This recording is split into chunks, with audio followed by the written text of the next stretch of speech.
Syllabus में लिखा है industrial policies. Industrial policies do incorporate mining. Mining को हमने अप्रोप्रिएट रेफरेंस में माइनिंग एंड जियोलॉजिकल स्ट्रक्चर में रिलेट किया। Electricity part we are aware of as we have taken into account rural electrification as a single part. Which single part? Agriculture, commercial energy requirement. अभी हम next leg में energy security, insecurity in India के बारे में बात करेंगे। And then when will get on to rural development, हम rural electrification के कंप्लीट डोमेन के बारे में इंफॉर्मेशन ले लेंगे इन अ फॉर्मल फ्रेम। सो हमारा फोकस जो यहाँ पर है और होना भी चाहिए, हम इंडस्ट्री टर्म का इस्तेमाल ग्लोबल पर्सपेक्टिव में करते हैं, बट इंडिया में जब इंडस्ट्रीज का टर्म इस्तेमाल किया तो मैन्युफैक्चरिंग के साथ, come on help me, manufacturing के साथ इट ऑल्सो इंक्लूड्स माइनिंग, अभी हमने बोल दिया, come on, electricity and construction. तो हम माइनिंग, इलेक्ट्रिसिटी और कंस्ट्रक्शन पर फोकस नहीं कर रहे, हम अभी मैन्युफैक्चरिंग पर कर रहे हैं। So it by default comes with national manufacturing policy 2011। National manufacturing policy 2011 have been inculcated with several contemporary edges with also renaming of existing projects, जिसके साथ हम associate कर रहे हैं those programs, those policies which are oriented towards। सारे programme और policy का gist क्या होता है? हम आपको हमेशा क्या बोलते हैं, कोई भी प्रोग्राम या कोई भी पॉलिसी जो है उसको आपको नटशेल में किस तरह से डिकोड करना है कि वो प्रोग्राम या वो पॉलिसी उस सेक्टर की प्रॉब्लम्स को टारगेट करती है और अनटैप्ड पोटेंशियल को मोबिलाइज करने की कोशिश करती है। तो हर पॉलिसी के फैक्टर के पीछे वही होगा। 2011 we were building up on the globalisation as a signatory of WTO 1991।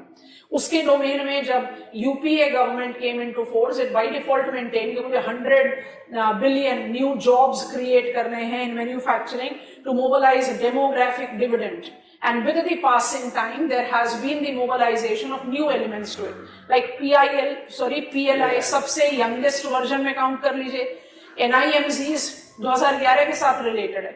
Dedicated freight corridors and industrial corridors I can correlate with 2011, but it has been molded and with renaming version, जिसमें आप industrial township के बारे में justify करते हैं as special purpose vehicles, so we take that into account. Then comes in Make in India। MSMEs act को तो आप 2005 से ही ट्रेस कर रहे हो ना, तो हमने जो एंटरप्राइज का स्टेटस देना शुरू किया स्मॉल कॉटेज इंडस्ट्रीज को, उसका शुरुआत तो आप 2005 से कर रहे हो, मतलब it is older than national manufacturing policy and we are carrying it forward. अब हमने MSMEs के डेफिनेशन में मॉडिफिकेशन कर लिया। MSMEs में हम सिर्फ इन्वेस्टमेंट पर नहीं, आउटपुट एंड रेवेन्यू पर भी डिमार्केशन दे रहे हैं। So these are the things that are inevitable in dynamic sector like economic, where you have to keep pace with changing requirement to mold up your policies and program। इसमें सारे अपने आप में एक important question का prospect रखते हैं और आपको उसके कंटेंट बिल्डिंग के लिए आपसे पूछे PLI, तो आप PLI का कंटेंट बिल्डिंग करते समय जब सेक्टर की बात करते हो, sunrise sector, it targets almost all 14 sunrise sectors. अगर आप हम 14 सेक्टर्स की बात करोगे तो कंटेंट बिल्डिंग के लिए जो आपने अपने सिलेबस में कवर किया उससे आप कंटेंट इवॉल्व कर सकते हो। आप PLI अप्लाई कौन से सेगमेंट ऑफ इंडस्ट्रीज पर कर रहे हो? Micro small medium enterprises by default, उसको मोबिलाइज करने के लिए आप कौन सा प्रोविजन अप्लाई कर रहे हो? Make in India. तो ये सारी चीजें एक दूसरे से रिलेटेड है।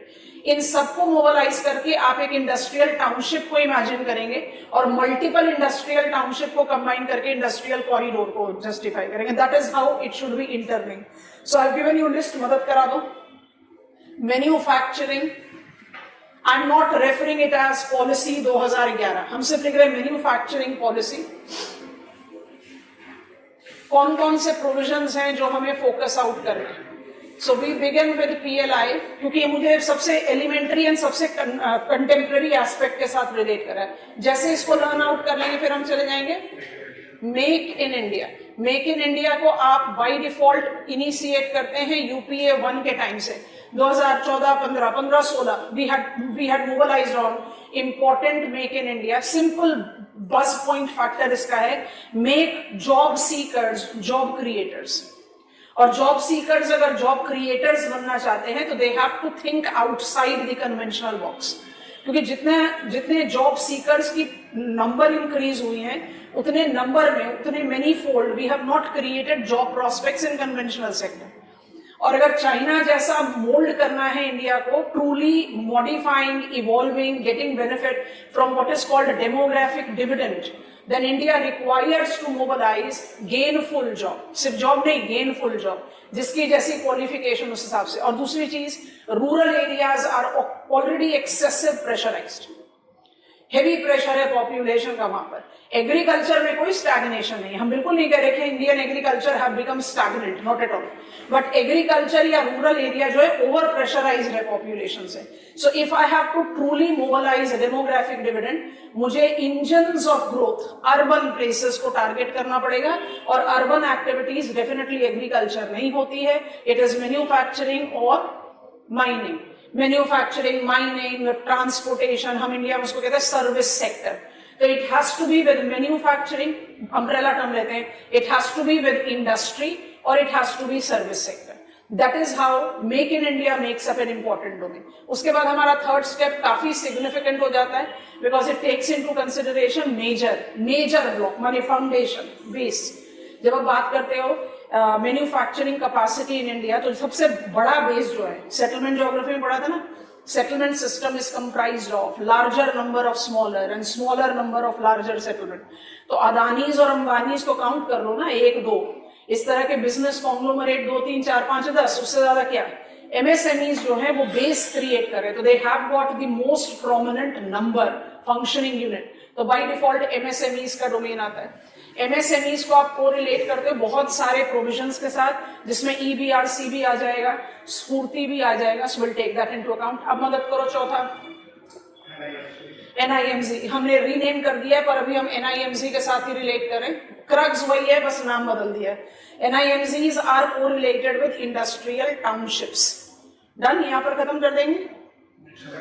क्या बच गया जिसमें बहुत हाईली टारगेटेड फोकल पॉइंट हमारे सिलेबस में है नहीं, बट क्वेश्चन पेपर में अपीयर हो गया, क्योंकि नेशनल मैन्युफैक्चरिंग मिशन का जो सबसे हाईलाइट है, वो सारे मैन्युफैक्चरिंग सेक्टर को कवर अप कर रहा है, बट जो मोस्ट इंपॉर्टेंट है वो है electronics, semiconductor, and that has been the reason कि semiconductor has been there in our question paper. So हम उसका भी बॉक्स आइटम फटाफट से बना लेंगे। I have given you sufficient background for them, quickly content create करते हैं सबका one by one. Let's begin with PLI, product linked incentives.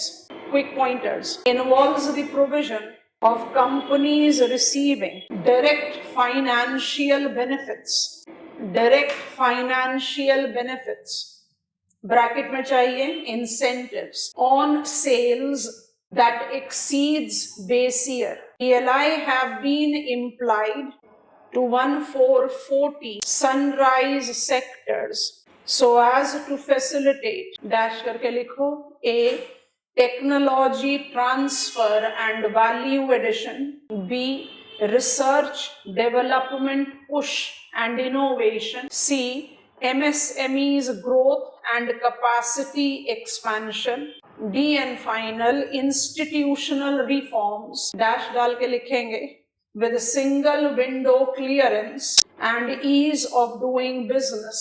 Break the statement. Combined with improved investors' confidence. Next pointer. 14 sectors includes, list कर लेंगे, pharmaceutical drugs, critical key starting material with API, manufacturing of medical devices। ठीक है, अगर ऐसा list बनाओगे 14 sector की, तो थोड़ा सा ऐसा लगेगा ना फैक्चुअल सा लिस्ट दे दिया एग्जामिनर को। तो हमने क्या किया, 3 को लिखा, जानबूझकर ऐसे लिखवाएंगे, 3 को लिखा, तीनों को एक बार रीड करो। एक्टिव इंग्रेडिएंट्स भी है, एपीआई भी है, फार्मास्यूटिकल ड्रग्स भी है। फार्मास्यूटिकल ड्रग्स क्या हो गया, फॉर्म्युलेशंस, ठीक है।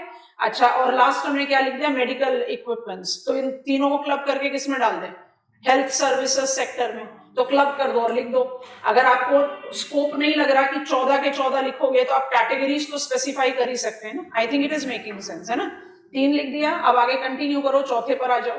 नंबर 4 लिखेंगे mobile manufacturing. Mobile manufacturing same point पर लिखेंगे, एंड स्पेसिफाइड इलेक्ट्रॉनिक कंपोनेंट्स, ठीक है। नंबर 5 पर लिखेंगे telecom and networking products. Number 6 पर लिखेंगे electronic and technology product. Club up करो, किसके साथ एक कौन सा नाम दे सकते हैं इन सारे sectors, electronic, and Information Technology. CIT, Communication Information Technology. So Electronic and CIT. ठीक हो गया? पहला किस में गया?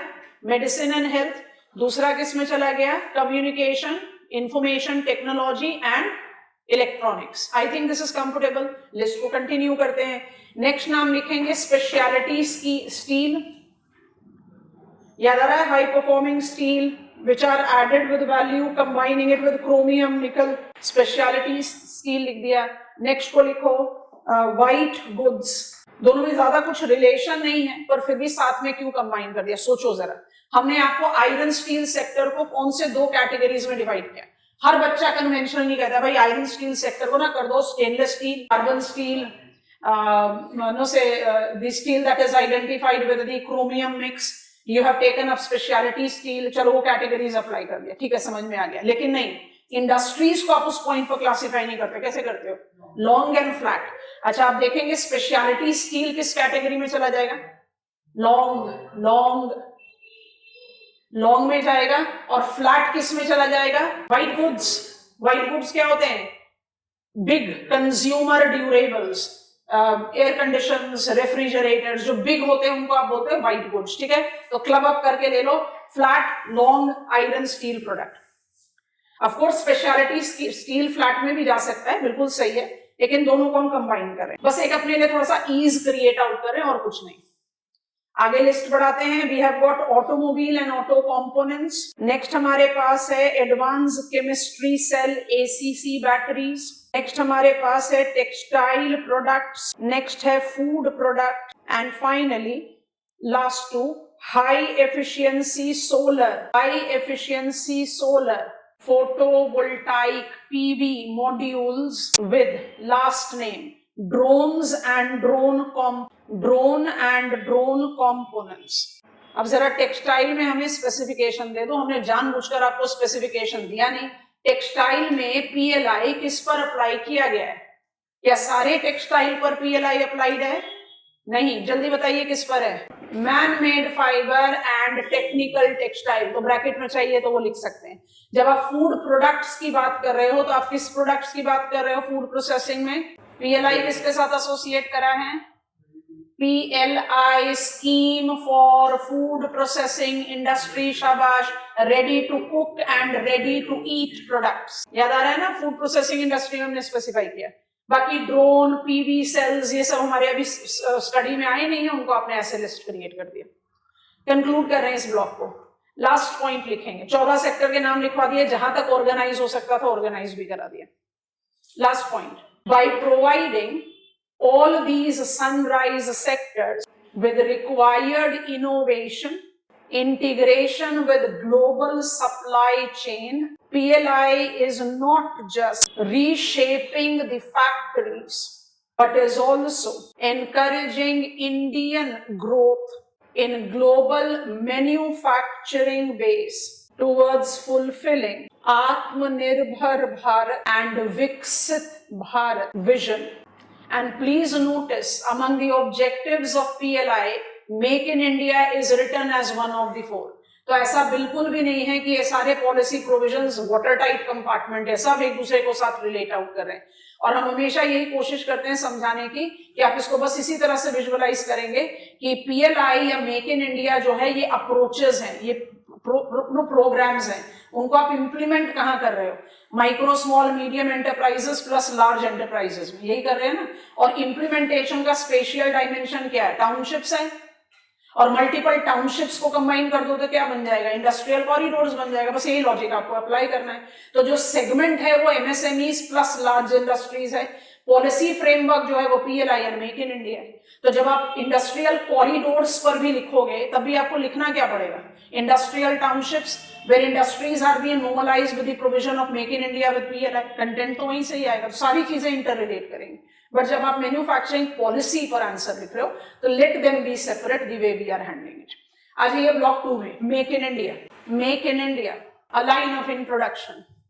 Transiting from made in India to make in India in the domain of national manufacturing policy. 4 defined pillars of resurgent India has been given momentum. These includes, list कर लो या arrows बना के लिख दो, 4 pillars लिख रहे हैं.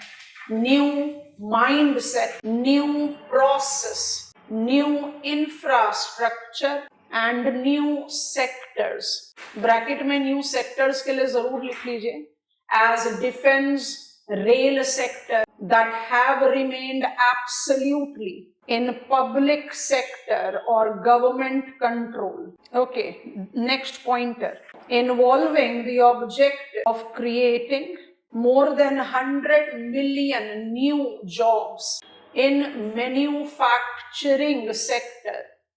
Make in India campaign is based on 3 defined components. ABC: boosting entrepreneurship, encouraging innovation, combined with, third and final, financial and technical assistance. 2 minute के लिए रुको. क्या ये PLI से कुछ अलग है? नहीं, PLI का लॉजिक तो यही है, बट यहां पर कुछ इंपॉर्टेंट डिस्टिंग्विशिंग कंपोनेंट्स हैं. अच्छा, अब हम बोले बूस्टिंग एंटरप्रेन्योरशिप. सो हम बार बार बोल रहे हैं मेक इन इंडिया का पंच लाइन जो है, जो बॉटम लाइन है, वो सिंपल ये है: make job seekers job creators. अब वो किसी भी तरह का एंटरप्राइज डेवलप करें. I am developing the enterprise which can hire 4 people including me. तभी तो 5 लोगों की नौकरी हो गई. rather than looking in for same conventional job जहां हम जाकर subsume होना चाहिए. तो boosting entrepreneurship is correlated with what? Startup India. Startups have been the major players that has given us the understanding that thinking outside the conventional block can give you the significant push, whether it is towards manufacturing or any other sector. Innovation is to be inculcated since the very elementary level.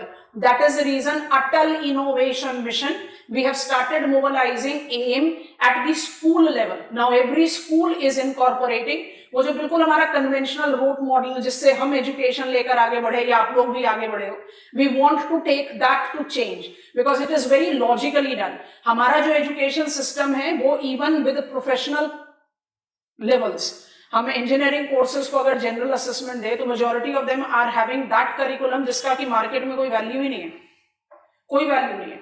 तो we can not continue with that kind of reference. आप engineering या medical तो चलो फिर भी incorporating some significance, human body और उसके parts का स्टडी तो ऑलमोस्ट सेम ही रहेगा, but what is the level we are creating the comprehension. So point that I am trying to make is that we want to trigger that innovative aptitude in students since very young age.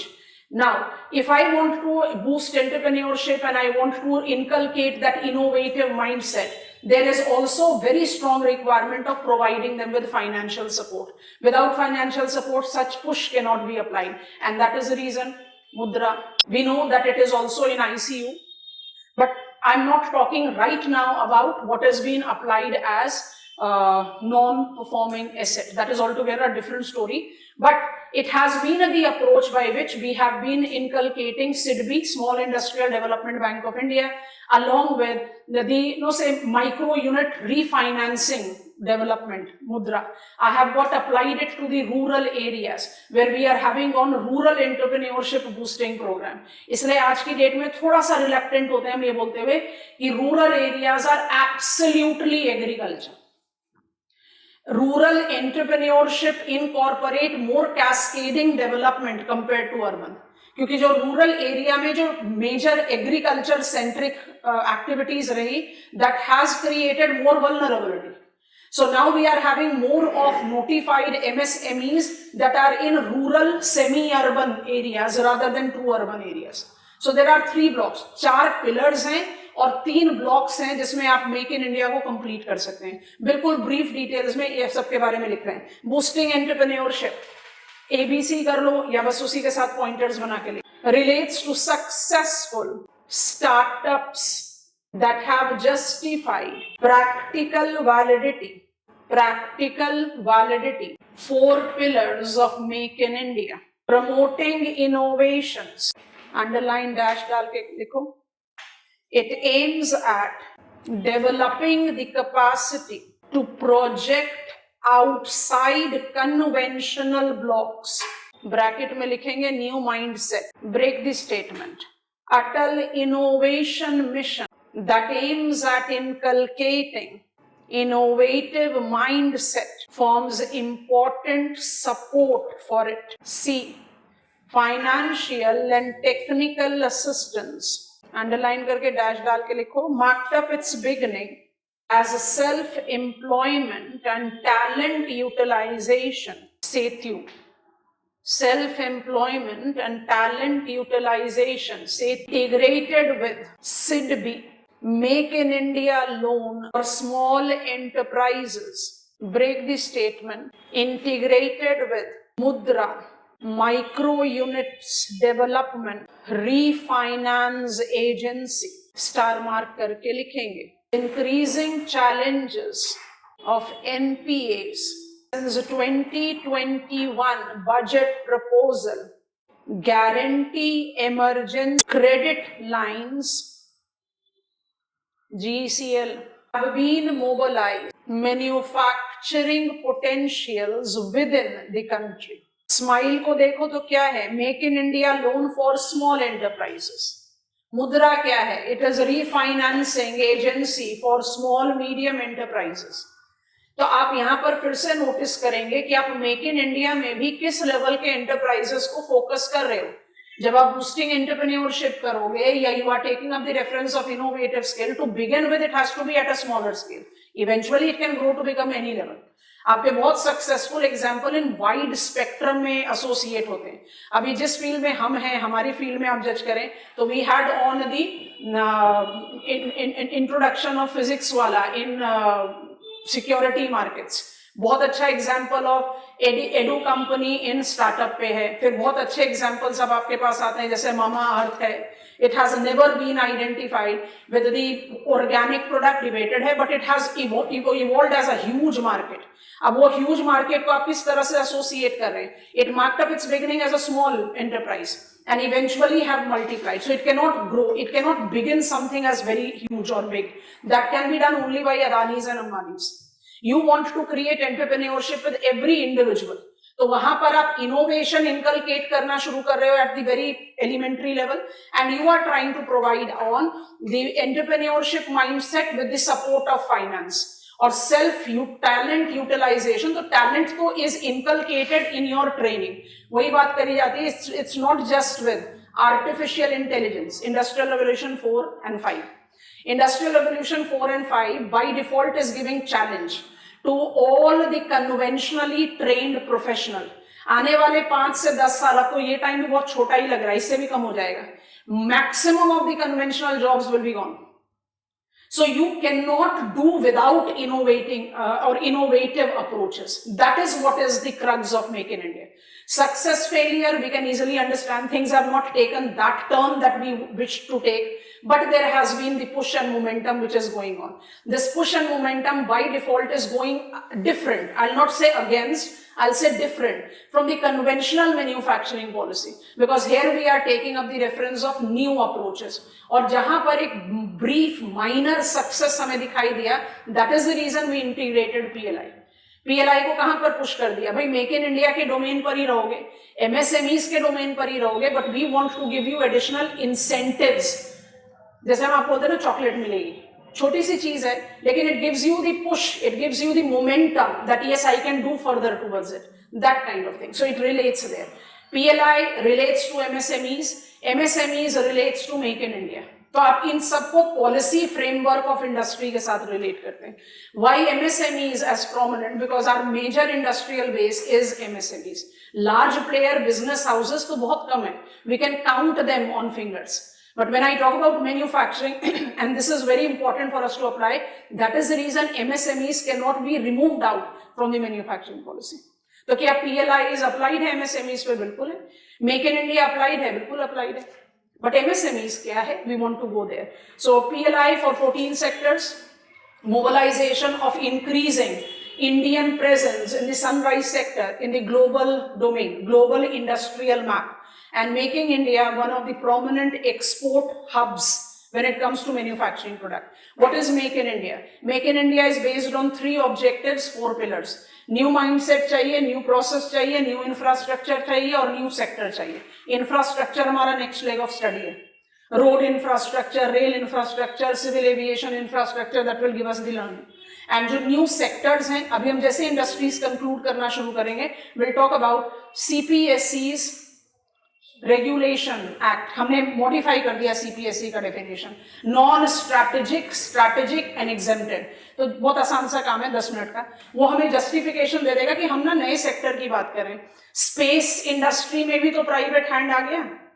So by default those sectors which have always been closed, कोई private player नहीं आ सकता. We are gradually opening that. So new sector भी है. New mind set कहां से आएगा? Innovation से, ट्रेनिंग से.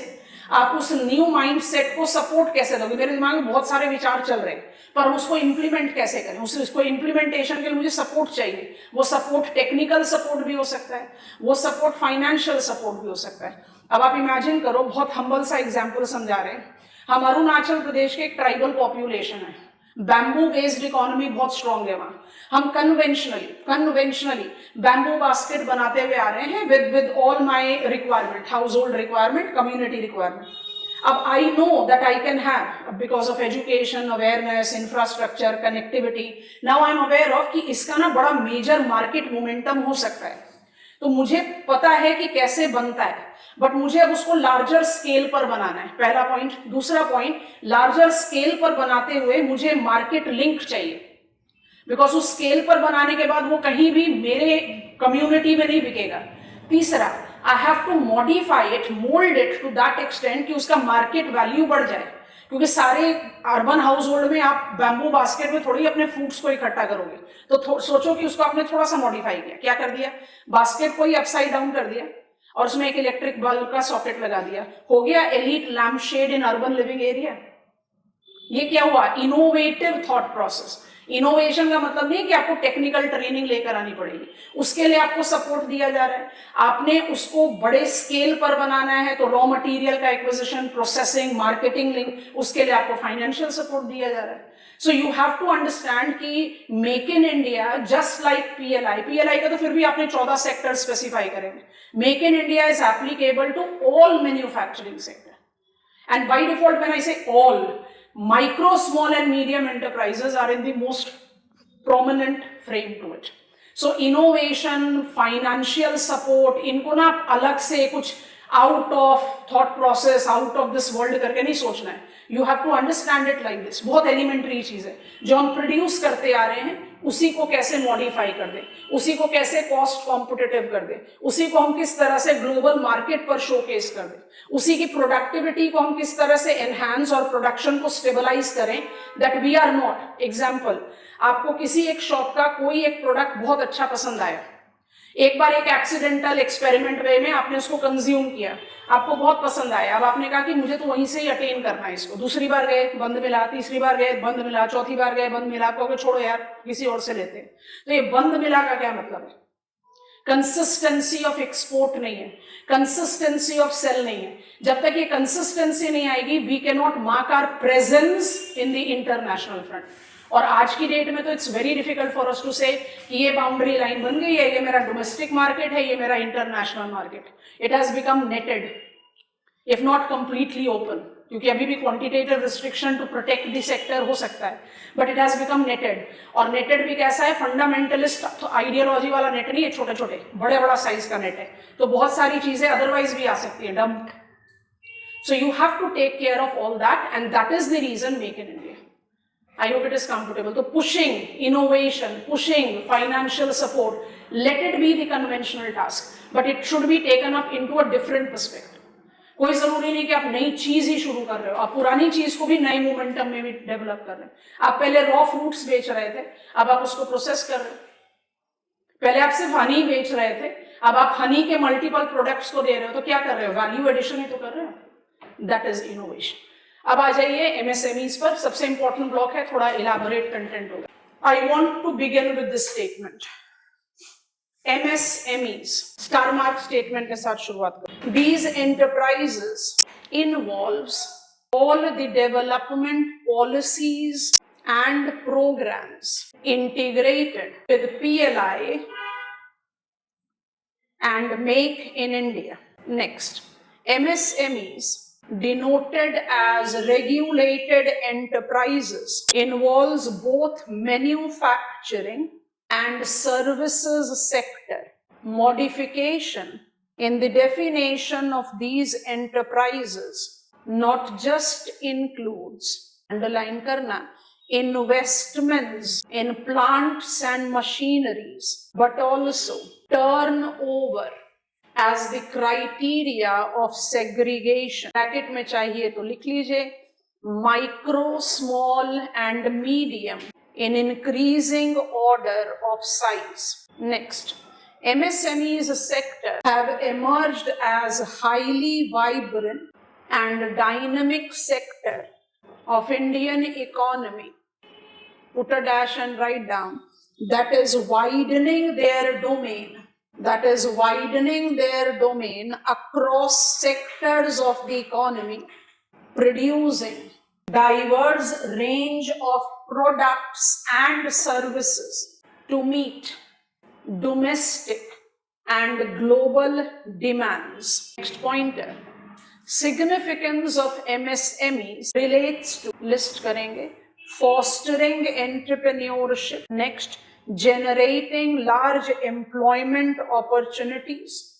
Bracket में लिखेंगे, presently next only to agriculture, cost competitive production. Next, ancillary or complementary to the large industries.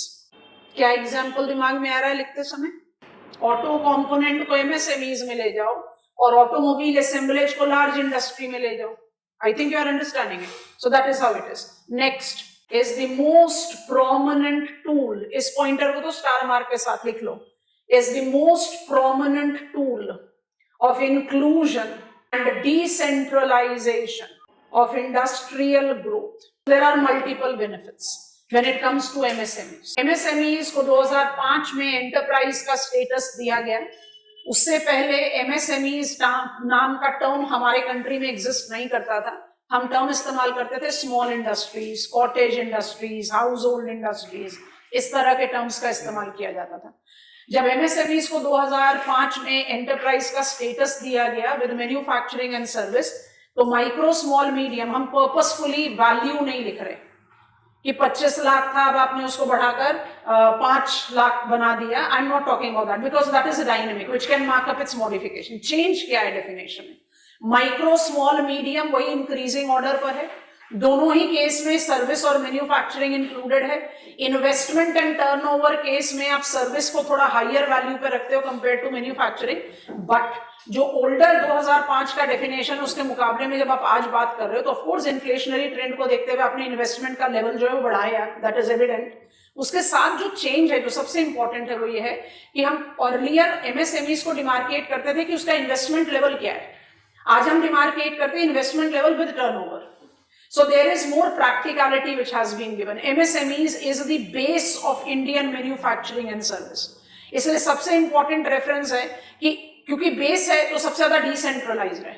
Decentralised है तो सबसे ज्यादा डाइवर्स बेस ऑफ रिसोर्स को इस्तेमाल कर सकता है. रिसोर्स कुछ भी हो सकता है, natural resource base, human resource base. तो इंक्लूजन, डिसेंट्रलाइजेशन का टॉर्च बियरर है एमएसएमईज. और उसके बाद जब आप बात करते हो that it is providing foundation to the big industries. Cost competitive production है.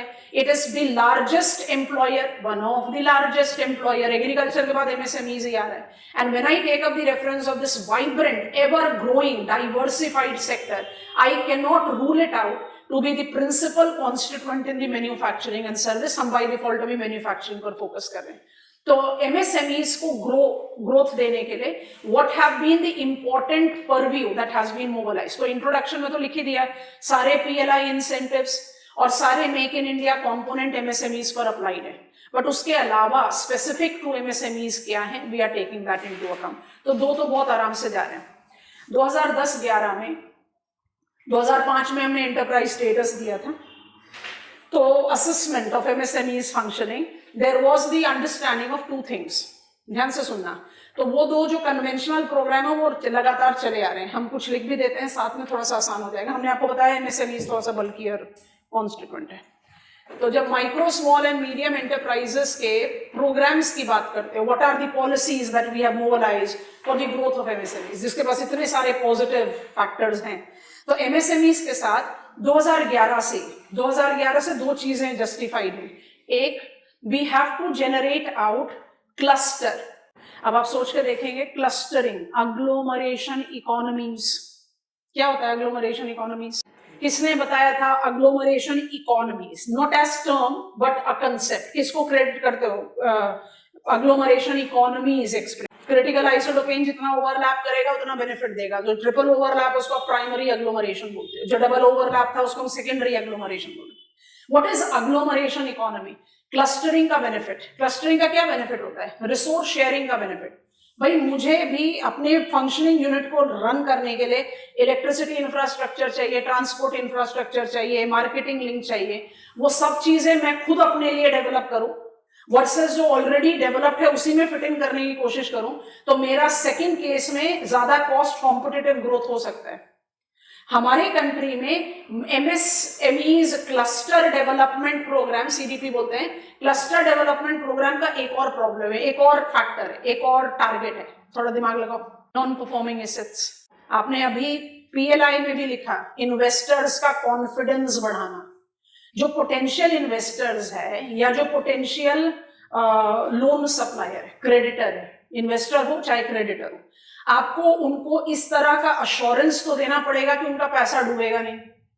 अब ऐसे इमेजिन करेंगे कि हमने एक माइक्रो स्मॉल या मीडियम एंटरप्राइज एकदम रिमोटेस्ट लोकेशन में डेवलप किया जहां और बाकी कुछ नहीं है, तो वहां पर इन्वेस्टर या पोटेंशियल क्रेडिटर का कॉन्फिडेंस थोड़ा सा वीक रहेगा कि कल बंद हो गया तो। बट किसी एक क्लस्टर पर जहां पर बहुत सारे such enterprises are functioning, it tends to generate more confidence among the potential investors or the creditor कि उनका पैसा कहीं जाने वाला नहीं है।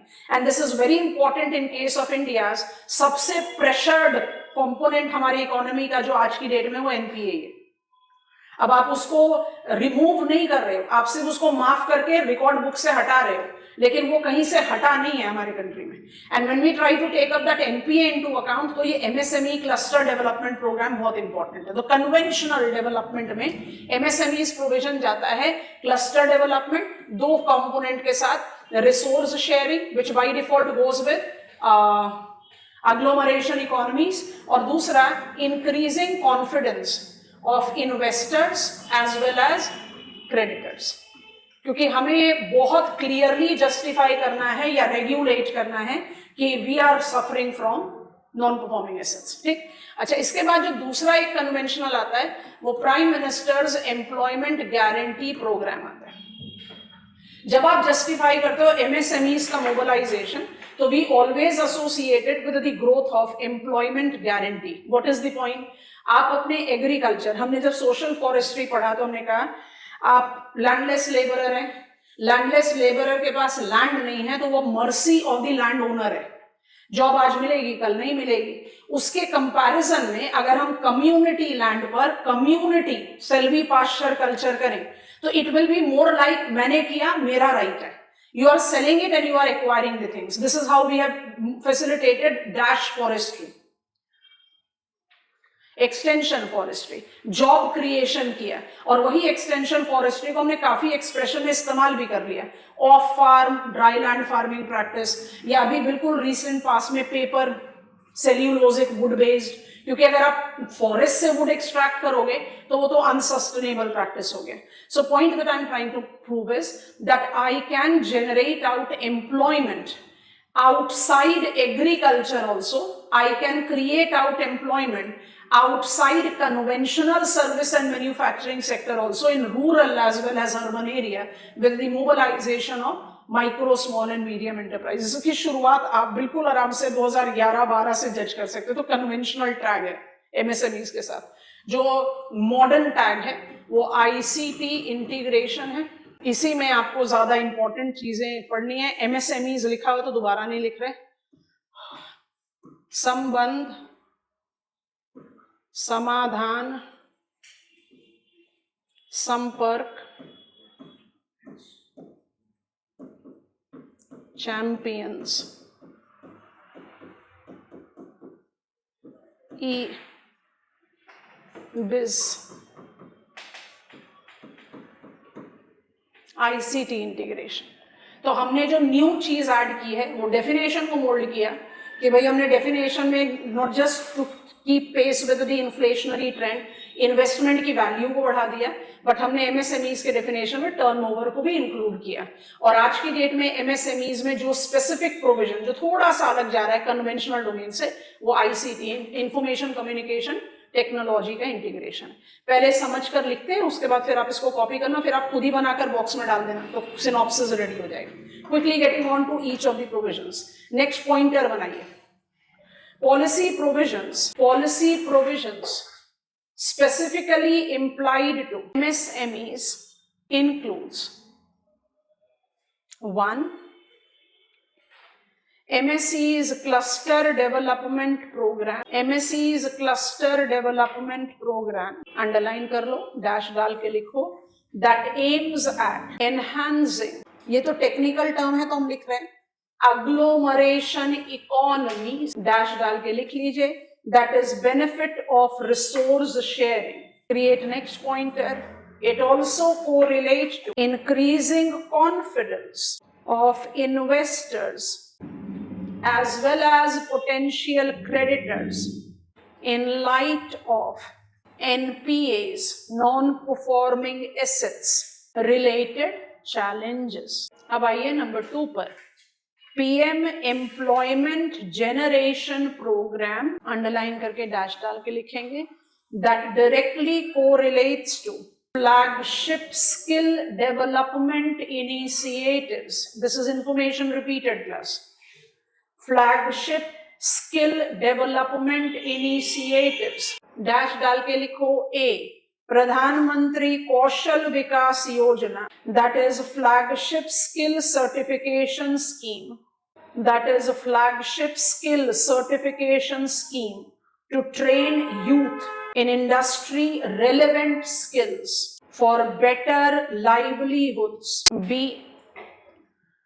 Jan Shikshan Sansthan, JSS, that is community based scheme that provides vocational skills commonly linked up with local manufacturing clusters. C. Scheme for promotion of innovation in rural enterprises. Aspire बोलते हैं इसको, a scheme directly correlates with JSS and स्फूर्ति। हमेशा इसको बोलते हैं स्फूर्ति है, लिखना भी हमेशा स्फूर्ति, बट अभी लर्न कर रहे हो तो ब्रैकेट में इस एक्रोनिम का पूरा डिटेल्स लिख लो। It is a scheme of fund for, it is scheme of a fund for regenerating traditional industries. हमारे कंट्री में जो फ्लैगशिप स्किलिंग प्रोग्राम है वो प्रधानमंत्री कौशल विकास योजना एंड JSS है, ठीक है। इन्हीं दो प्रोग्राम के अंतर्गत आप एसोसिएट कर रहे हो PM employment generation program. Employment generation किससे होगा? आप इंडस्ट्रियल बेस्ड स्किलिंग से लेंगे या you will be generating out the skilling basically to facilitate vocational training. हमने आपको बैम्बू बास्केट का एग्जांपल दिया।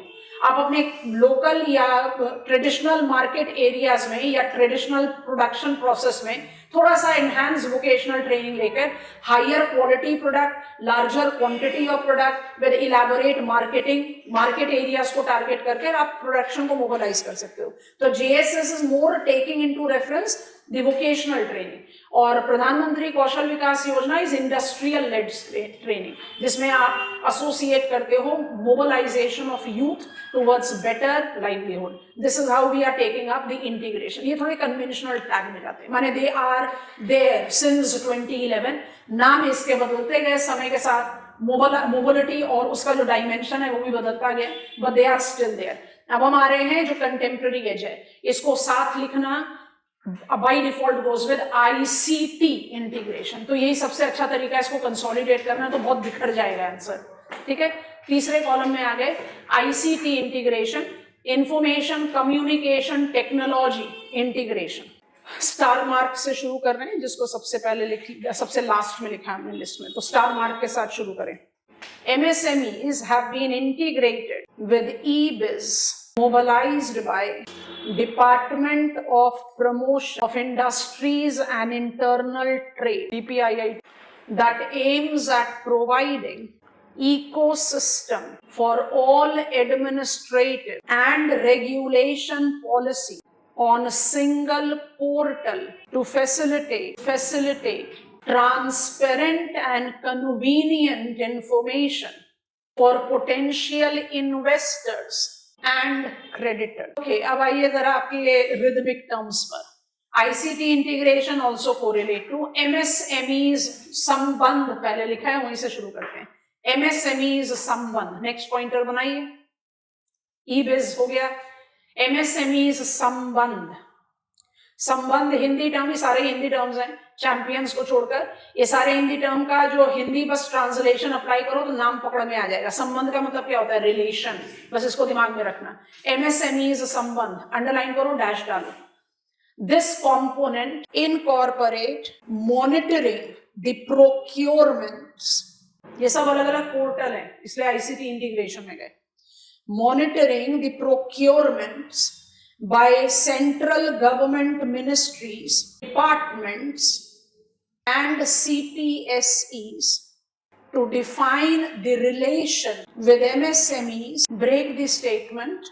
It also enables to outline potential list of services or products from MSEs. क्या पकड़ में आया? What is the sambandh that MSE has with not just union government, departments of union government, ministries of union government, but also central public sector enterprises. तो हम किस तरह से एक दूसरे से रिलेटेड है, प्लस हमारी और क्या क्या पोटेंशियलिटीज हो सकती हैं जहां MSMEs को हम इंटीग्रेट कर सके। So by default you are creating, you are showcasing the magnitude of interrelation and the potentiality of interrelation. तो ये अपने आप ही MSMEs को पुश देता है। It is directly related to eBiz, but ये सब अलग अलग कंपोनेंट के तौर पर जाने जाते हैं तो इनको अलग अलग लिखना है। अब हमारे लिस्ट में है समाधान, MSMEs समाधान। समाधान का मतलब क्या होता है? Solution. Solution of what problem? Payment delays. MSMEs समाधान, it correlates to address challenges related to delay of payments to MSMEs. It integrate itself, next point बना लो, it integrate itself with TREDS, trade receivables discounting system, trade receivables discounting system। फिर से dash डालो। It forms the institutional mechanism to facilitate trade receivables of MSMEs from corporate buyers through multiple finances within 45 days. Star mark. TREDS have been extended to delays in the payment by government buyers as well as individual buyers. अब bracket में लिख लेंगे trade receivables, TRE, represents total value of amount of sale that is not yet paid or settled। समझ में आया? आप कौन से एंटरप्राइजेस के बारे में बात कर रहे हो? Micro, small, medium. आप लार्ज एंटरप्राइजेस के बारे में तो बात नहीं कर रहे, क्योंकि लार्ज एंटरप्राइजेस के पास हायर लिक्विडिटी हो सकती है। जो micro, small, medium enterprise holders हैं उनके पास इतनी लिक्विडिटी नहीं है।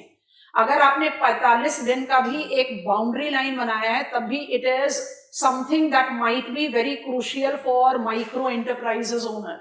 माने आपने it started with corporate buyers, because corporate buyers ही पेमेंट सेटलमेंट करने में थोड़ा डिले करते हैं। Now we have enlarged it, क्योंकि हमारे पास अब पोर्टल आ गया ना तो बिल्कुल क्लियर इंफॉर्मेशन है।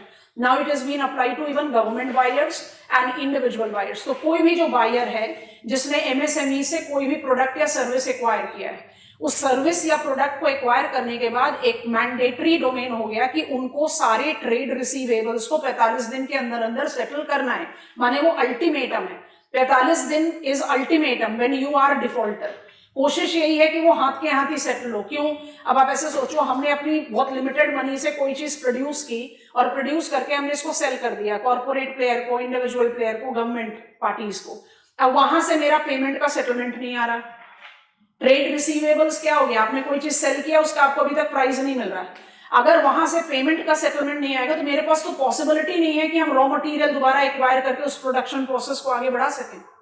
Because we are talking about that segment of our manufacturing and service जिसके पास इतने इन हैंड लिक्विडिटी है नहीं। तो ट्रेड्स बेसिकली इज समाधान, solution to MSMEs that are majorly suffering from the trade receivables delay। और trade receivable को बड़े आराम से समझ जाओ, पेमेंट डिलेस को सेटल करना। तो 45 डेज का जो ये टारगेट आ गया, इससे the things have started becoming more streamline कि नाउ एनी बायर, क्योंकि जब हम कह रहे हैं एमएसएमईज का जो पोर्टफोलियो है उसको आप किस तरह से एसोसिएट करते हो, ये मुझे प्रोवाइड कर रहा है सारे ग्रास रूट एलिमेंट्री चीजें, मशीन टूल दे देगा, पार्ट्स दे देगा, और आप उसी को प्रोसेस करके हायर वैल्यू प्रोडक्ट बना रहे हो, तो उसकी इंपॉर्टेंस तो बहुत ज्यादा है। प्रॉब्लम बस इतना है कि वहां पर इतना कैपेसिटी और इकोनॉमिक पोटेंशियल नहीं है। If there will be delay in the payment, it might result into closing down of some of the MSMEs.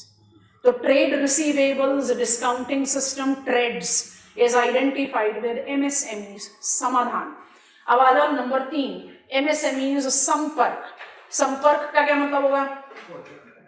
Contact करना, ठीक है, शाबाश। MSMEs संपर्क denotes the portal that provides information to potential job seekers, underline कर लो, job seeker, to connect with MSMEs producers, attain economic subsumption, ठीक है। Last आ जाइए, MSMEs champions, champions ही लिखते हैं बट ब्रैकेट में अभी इसका फुल फॉर्म लिख लो। It's creation and harmonious application modern processes, creation and harmonious application of modern processes for increasing output and national strength, underline कर लो। It is ICT based technological system that aims at providing all the support, overcome the existing challenges and grab new business opportunity. Break the statement and write, which aims at promoting competition and increasing commercial growth of these enterprises. Commercial growth of these enterprises. रुक जाओ। Actually speaking champions और ई-बिज जो है वो integrative ही हो जाता है संपर्क समाधान और संबंध, बिकॉज वी आर टेकिंग, बस ये अलग अलग पोर्टल्स हैं। These different portals are providing what? EBiz और चैंपियंस में क्या डिफरेंस है? EBiz is for investors, creditors, champions is for the players of M. Difference समझ में आ रहा है कि नहीं? ई-बिज क्या है? एक प्लेटफॉर्म है जो पोटेंशियल इन्वेस्टर्स को सारे पॉलिसीज, फ्रेमवर्क, रेगुलेशन की जानकारी दे रहा है कि आप इन्वेस्ट करना चाहते हो तो ये आपको रूल्स रेगुलेशन फॉलो करने, ताकि आप उनको ट्रांसपेरेंट मीडियम में इंफॉर्मेशन प्रोवाइड कर दें और वो आप इन्वेस्ट करना चाहें तो वो डिसाइड ले सकते हैं। चैंपियंस क्या है? It is that portal which is actually enhancing the new opportunities that are there. तो आप गवर्नमेंट उस पोर्टल पर नए नए अपॉर्चुनिटीज को शोकेस कर रही है, जो भी इंटरेस्टेड एमएसएमईज प्लेयर है उसको ग्रैब कर सकता है।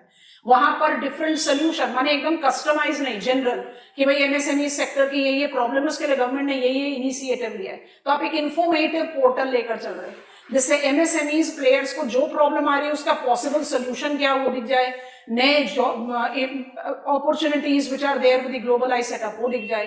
तो डिफरेंस है बट फिर भी अम्ब्रेला है। ये is for investor, this is for MSMEs player, and these three are with something specifically targeted. I think we are done. MSMEs cluster development, employment generation program, and ICT integration. Nutshell: multiple MSMEs combines to make industrial townships, and multiple industrial townships combine to make national industrial corridors. NIMC को अब हम national industrial corridors बोलते हैं, national industrial corridor development scheme. NIMC 2011 से approach किया गया था, क्या नाम था उसका? National investment manufacturing zone. इसको हमने टाउनशिप्स के साथ इंटीग्रेट करके रीनेम किया। आप इसको खुद से बना लो, पहले फटाफट बॉक्स कर दो, फिर हम उस लेख पर चलते। यहाँ पर हम जोग्राफर्स के लिए काफी अच्छा इंफॉर्मेशन लिस्ट आता है, क्योंकि बिल्कुल एब्सोल्यूट बाउंड्री लाइन बना के चलना कि मैन्युफैक्चरिंग है और ये इंफ्रास्ट्रक्चर है, डिफिकल्ट है। तो अब यहाँ पर ये ओवरलैप आना शुरू हो गया। I think we are comfortable there. इस स्लाइड पर आते हैं। We are learning manufacturing policies to facilitate growth of manufacturing, जहां जहां कंपल्शन और सर्विस सेक्टर भी इंक्लूड होता ही जा रहा है। I have learned PLI 14 sector पर अप्लाइड है, तो सेक्टर स्पेसिफिक ओरिएंटेशन है। It is incentives given to sunrise sector to push their production purview, research development, human resource development, innovation to facilitate Indian growth into the global competitive market. जब आप बात करते हो make in India तो फिर ये umbrella हो गया, सारे मैन्युफैक्चरिंग के परव्यू पर अप्लाइड है। मेक इन इंडिया को relates with 3 aspects which is boosting entrepreneurship, enhancing innovation, innovation PLI के साथ भी है, and definitely incorporating technological and self employment, financial support sector, MSMEs, इन दोनों प्रोविजन को एक सेक्टर स्पेसिफिक डोमेन पर लेकर चला गया।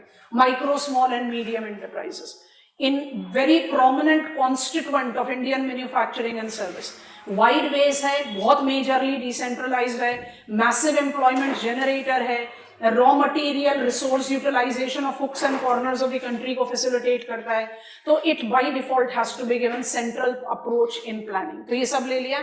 अब हम यहाँ पर आ गए। NIMZ/ पहले NIMZ लिख लो, नेशनल इन्वेस्टमेंट मैन्युफैक्चरिंग जोन, पुराना नाम है national investment manufacturing zone, dash डाल के लिख लो, renamed as national industrial corridor development programme combined with industrial townships. So NICD, national industrial corridor development. पहला पॉइंट लिखेंगे, aims at cultivating dynamic industrial ecosystem by attracting investments from both large industries and MSMEs। Next point, it is comprised of multiple industrial nodes, put a dash and write down, largely greenfield industrial smart cities, largely greenfield industrial smart cities oriented towards increasing with self-reliance in manufacturing. 32 different projects under 11 corridors forms the constituent, underline कर लेना ये term, next leg of study में clarify कर देंगे, of national infrastructure pipeline. These includes, list करो या map पर देखो, पहले लिस्ट कर लो, हम उसको ना लेबल करते जा रहे हैं, हम जूम इन जूम आउट करेंगे, इसलिए हम टैब पर ही लिख रहे हैं, तो नोटिस करते जाते हैं। सबसे पहले हमारा है Delhi Mumbai industrial corridor, NIMZ से शुरुआत हुई। अच्छा, यहां जूम इन कर दिया, Delhi Mumbai industrial corridor. Number 2, Amritsar Kolkata industrial corridor. आप किसी भी सीक्वेंस में ले सकते हो, कोई प्रॉब्लम नहीं है। Number 3, Chennai Bengaluru industrial corridor. Number 4, Vizag Chennai industrial corridor. Number 5, Bengaluru Mumbai Industrial Corridor. Number 6, Odisha Economic Corridor. Number 7, Hyderabad Nagpur Industrial Corridor. 8, Hyderabad Warangal Industrial Corridor. 9, Hyderabad Bengaluru Industrial Corridor. 10 is extension of Chennai Bengaluru Industrial Corridor, that is extension of CBIC to Kochi via Coimbatore. So यहाँ पर हमने number डाल दिया, number 10। तो map पर ऐसा लग रहा है कि हम इसको बेंगलुरु से वाया कोयम्बटूर टू कोच्चि लेकर जा रहे हैं, बट ये लिंक कर रहा है चेन्नई से। फिर से, extension of Chennai Bengaluru industrial corridor to Kochi via Coimbatore.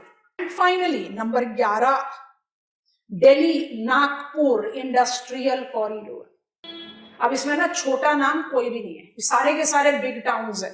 अगर आपको इन कॉरिडोर्स को अपने मैप ऑफ, हमने यहाँ पर लेबल कर दिया जिस सीक्वेंस में हमने आपको लिखवाया, अगर आप इन नाम को मैप पर ना भी देखो, ऐसा करो जल्दी से पॉलिटिकल मैप ऑफ इंडिया को ओपन करो अपने सामने, एक बिल्कुल डार्क कलर डिफरेंट कलर का पेन पेंसिल मार्कर अपने हाथ में ले लो, ठीक है।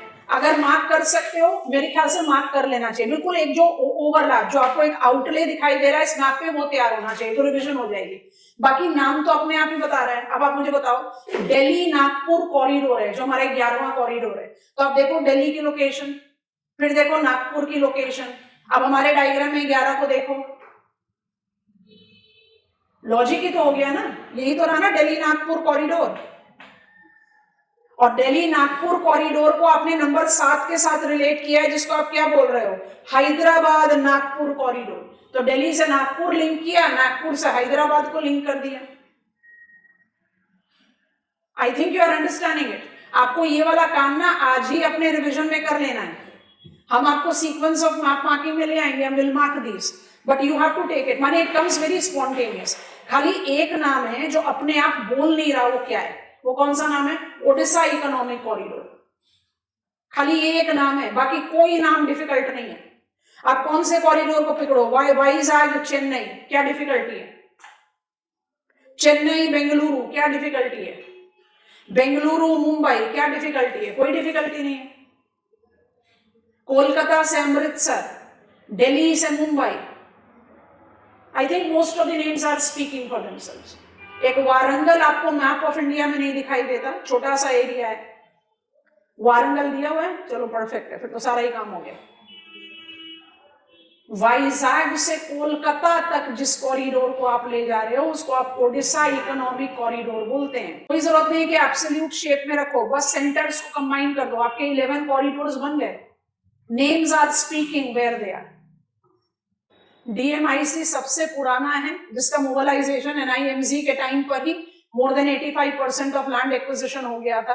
तो डीएमआईसी के ही हमारे मेजर एग्जांपल्स हैं जो ग्रीन फील्ड मोबाइलाइज्ड इंडस्ट्रियल टाउनशिप्स हैं। तो हम कुछ एग्जांपल्स लेना चाहते हैं, ठीक है, समझ में आ गया 11। अब थोड़ी देर अपने आप में मत नाम बताओ, अब थोड़ी देर अपने आप सोचो, आप मोर देन 7-8 रिकॉल कर लोगे इंडस्ट्रियल कॉरिडोर। हो सकता है सारे 11 भी कर लो, शाबाश है वो तो, लेकिन 7, 8, 9 तो आराम से रिकॉल हो गया। Delhi Mumbai, Amritsar Kolkata, Vizag Chennai, Chennai Bengaluru, Chennai Bengaluru via Coimbatore to Kochi, Bengaluru to Mumbai, Mumbai से दिल्ली बोल ही दिया, देन दिल्ली से नागपुर आ जाओ, नागपुर से हैदराबाद चले जाओ, हैदराबाद से बेंगलोर भी चले जाओ और वारंगल भी चले जाओ, हो गया सारा काम लगभग। ओडिशा इकोनॉमिक कॉरिडोर, काम खत्म। ऊपर नहीं, नॉर्थ में अमृतसर गया और दिल्ली गया, ऊपर आसमान पे थोड़े ना चढ़ोगे। आप लोग ऑफेंडेड तो फील नहीं करते ना, वैसे फ्लैग से ठोक देते हैं तो, और टोकना हमारा काम है, गलत काम करोगे तो हम जरूर ठोकेंगे, बहुत कॉमन मिस्टेक है। चलिए, we are getting on to some examples now. तो थोड़ा सा जूम इन कर दिया है, जो सबसे पॉपुलर, एक्चुअली सभी इंपॉर्टेंट है, बट जो सबसे popular and favorably highlighted on the dashboard of national industrial corridor development program, तो उनके केसेस ले रहे हैं। तो I want to begin with कुछ एग्जांपल, सारे नहीं, जिसको आप कहते हैं ना आंसर लिखते समय मेरे पास एक केस स्टडी होना चाहिए। तो 11 कॉरिडोर्स हैं, and these corridors are integrated with green field industrial town development। तो green field वो होगा जहां पर from scratch आप शुरू करें, उसका बहुत पॉपुलर केस है Dholera. So let us take some examples, ठीक है। लिस्ट बना लिया, साथ में मैप ऑफ इंडिया बना लेना, आज ही बनाना, जगह नहीं है साथ में तो थोड़ी जगह छोड़ दो पेज में, आउटलाइन मैप ऑफ इंडिया, सारे टर्मिनस को मार्क करके कॉरिडोर ड्रॉ कर लेना, एकदम याद हो गया फॉरएवर, उसके बाद कभी कोई परेशानी नहीं फेस होगी, ठीक है। बॉक्स आइटम के तौर पर बना लो। Some of the mobilised examples, some of the mobilized examples of developed industrial smart cities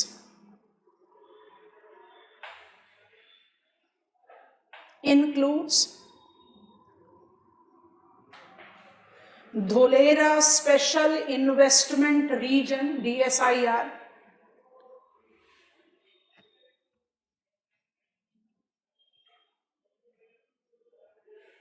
It is India's first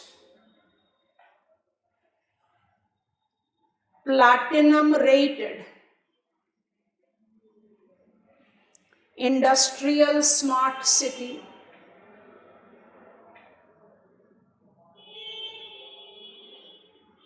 Next, it incorporates key sectors as defense, aviation, high-tech industries, and pharmaceutical.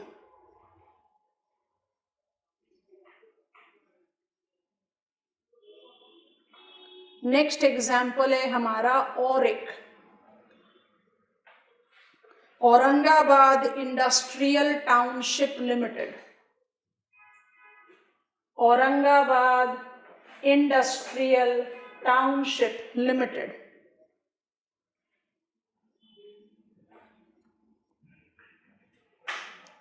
Developed as part of Delhi-Mumbai Industrial Corridor.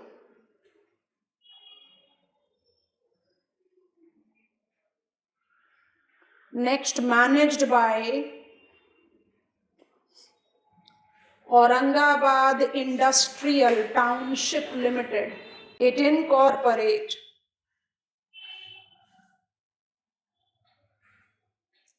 defined land use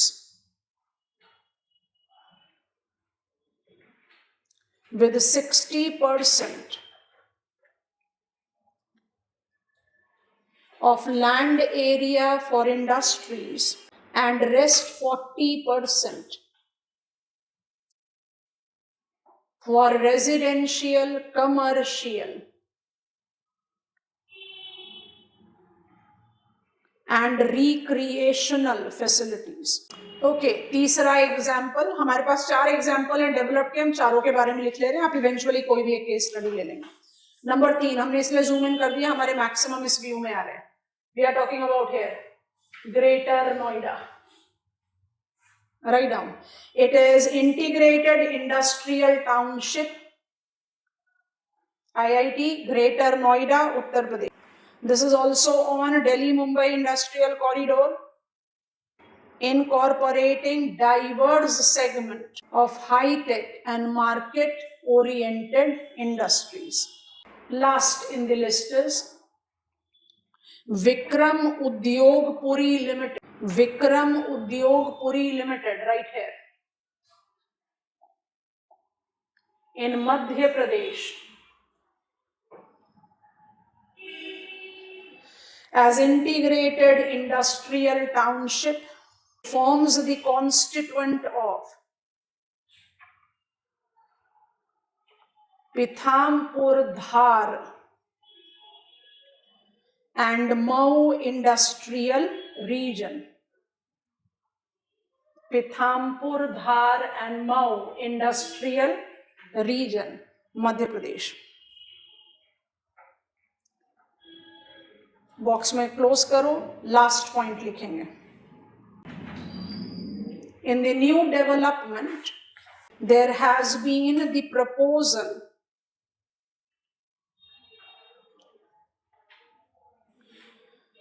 of including 12 new industrial areas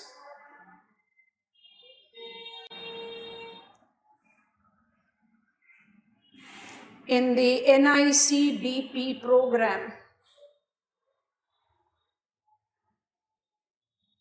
That includes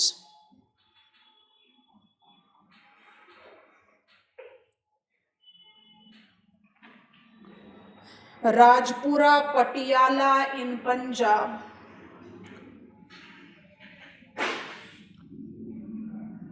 Digi in Maharashtra, DIGHI. Khurpia in Uttarakhand, KHURPIA. Palakkad, Kerala.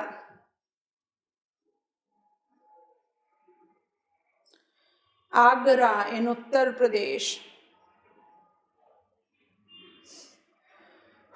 Prayagraj in Uttar Pradesh.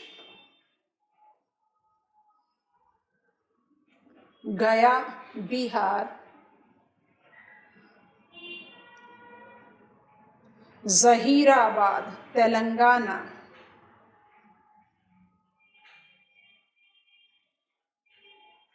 Orvakal, ORVAKAL, Andhra Pradesh. Koparthi, KOPPARTHY, Andhra Pradesh. Map marking में आ सकते हैं, सारे newspaper के items ही map marking में आजकल आते हैं.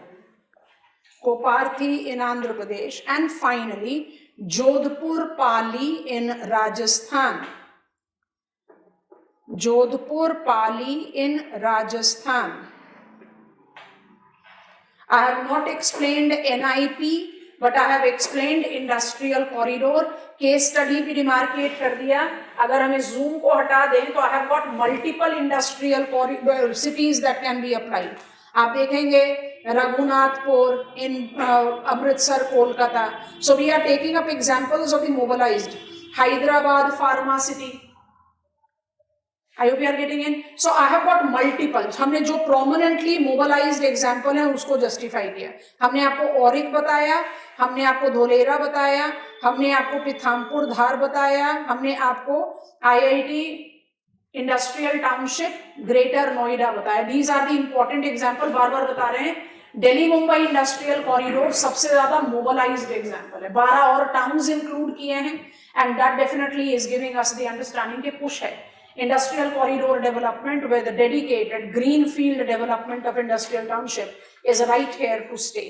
I am concluding industrial policy with the National Manufacturing Mission, NMM, National Manufacturing Mission, integrated with pivotal participation of Ministry of Finance.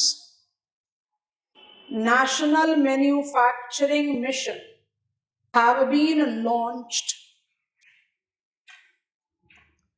in 2025-26 budget proposal. Next, it aims at boosting manufacturing sector, support Make in India, MSMEs, along with promoting green technique. इसको underline कर लो, bracket में लिख लो, solar, EV batteries, green hydrogen, so as to enhance Indian prominence as global manufacturing hub. Next point. The defined 5 focal areas. Defined 5 focal areas. Almost most of them we have written, but still official. Of National Manufacturing Mission. आप किसी भी sequence में लिख सकते हैं. हमने आपको MSMEs लिखवा दिया है, तो वो तो पॉइंट है. अब जरा ध्यान से देखो, ये इंपॉर्टेंट आ रहा है. Future ready workforce for in demand jobs, skilling, ease of doing business, ease and cost of doing business, cost cutting. This is vibrant dynamic MSME sector को by default. Availability of technology, हम तो MSMEs को भी IT integration दे रहे हैं. And quality product, so that we can be by default right there as a manufacturing dependable contributor in world.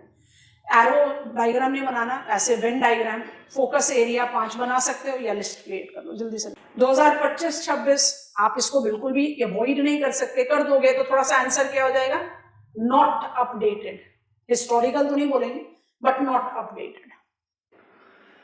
ठीक हो गया, कंक्लूड कर रहे हैं इस मिशन को, स्टार मार्क पॉइंटर लिखेंगे। The mission targets on priority, the mission targets on priority semiconductor and electronic manufacturing,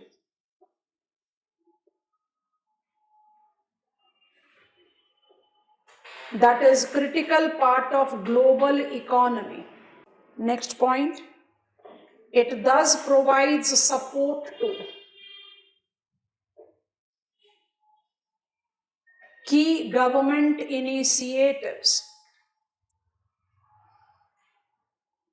underline कर लो, key government initiatives, of course for this sector, A, it is PLI. You have sufficiently given information about it. B, Semicon India program, Semicon India program, to provide a major push for entire ecosystem development for this sector. ठीक है। C, SPECS, SPECS, that is scheme for promotion of manufacturing of electronic components and semiconductor. Under this provision, 25% of capital expenditure incentive is provided for functioning units. Semicon हो गया umbrella, पूरा ecosystem तैयार करने के लिए, ठीक है। स्पेक्स जो है वो कैपिटल इंसेंटिव प्रोग्राम हो गया। पीएलआई हमें पता है क्या है, लास्ट लिखेंगे D, it is electronic manufacturing component scheme, नाम ही बता रहा है क्या हो गया ये, electronic manufacturing component scheme that aims at providing support to the production of PCBs, camera modules, laminates, to reduce import dependency. National manufacturing mission लिखना बहुत जरूरी है, ये थोड़ा सा ना अपडेशन दे देता है आपके आंसर राइटिंग को, because whenever you talk about national manufacturing mission you are definitely giving, PLI को सपोर्ट दे रहे हो, एमएसएमईज को सपोर्ट दे रहे हो, क्वालिटी प्रोडक्ट को एसोसिएट कर रहे हो, इंडिया को पुशिंग दे रहे हो towards becoming a manufacturing hub, ease of doing business, cost competitiveness, वही सारी चीजें और कुछ है नहीं। लेकिन इसमें जो प्रायोरिटी सेगमेंट है वो गया है इलेक्ट्रॉनिक एंड सेमीकंडक्टर। सो जब आप नेशनल मैन्युफैक्चरिंग मिशन लिखोगे तो इलेक्ट्रॉनिक एंड सेमीकंडक्टर को ऐड करना पड़ेगा, वो हमने ऑलरेडी ऐड किया पीएलआई में। This is manufacturing policy. अच्छा वैसे सोच कर देखो, मुझे सिर्फ ऐसे क्वेश्चन मिल रहा है what are the manufacturing policies, तो अब हर बच्चा क्या करेगा, पीएलआई लिखो, मेक इन इंडिया लिखो, एमएसएमईज लिखो, फिर इंडस्ट्रियल कॉरिडोर लिख दो, फिर नेशनल मिशन लिख दो, मैन्युफैक्चरिंग मिशन।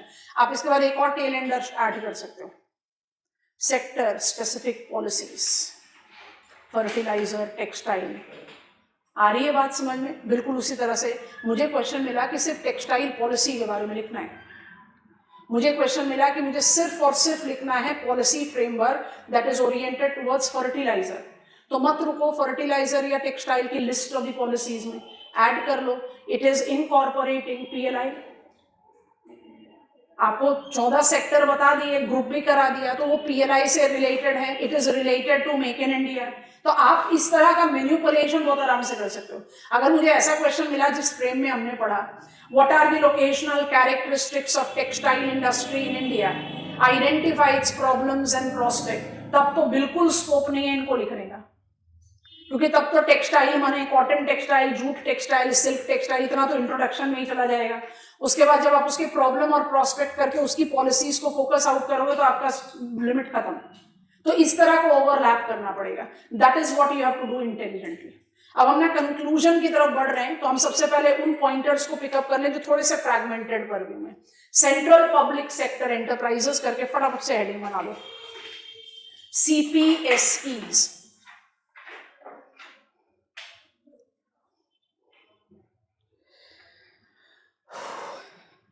सिलेबस में लिखा है रोल ऑफ CPSEs, है ना, हम उस पर थोड़ी देर में आ रहे हैं। CPSEs अलग से, बिल्कुल अलग हेडिंग बनेगा ये। Central public sector enterprises are enterprises where union government have got holding of 51% or more. CPSEs, central government is having holding of 51% or more.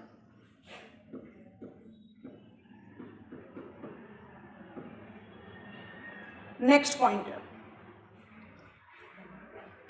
Functioning of CPSEs.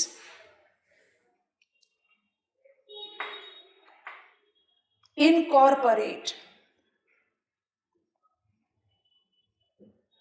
role of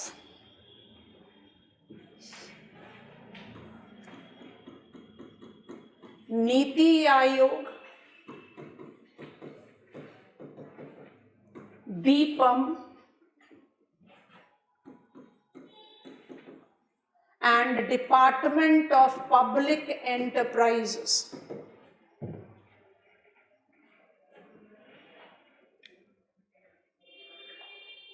Brief details. Niti Aayog provides recommendations of से boldly underline कर लेना, recommendations of CPSEs management.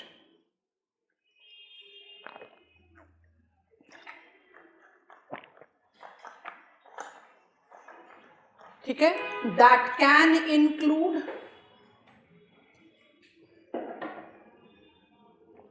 दो चीजें लिख रहे हो तो अलग अलग लिख लो। that can include, पहला डॉट पॉइंट बना लो, closure, privatization, merger और retention,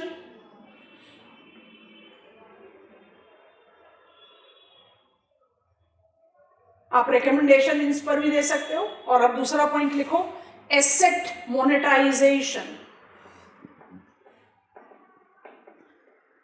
that is selling land और यूनिट्स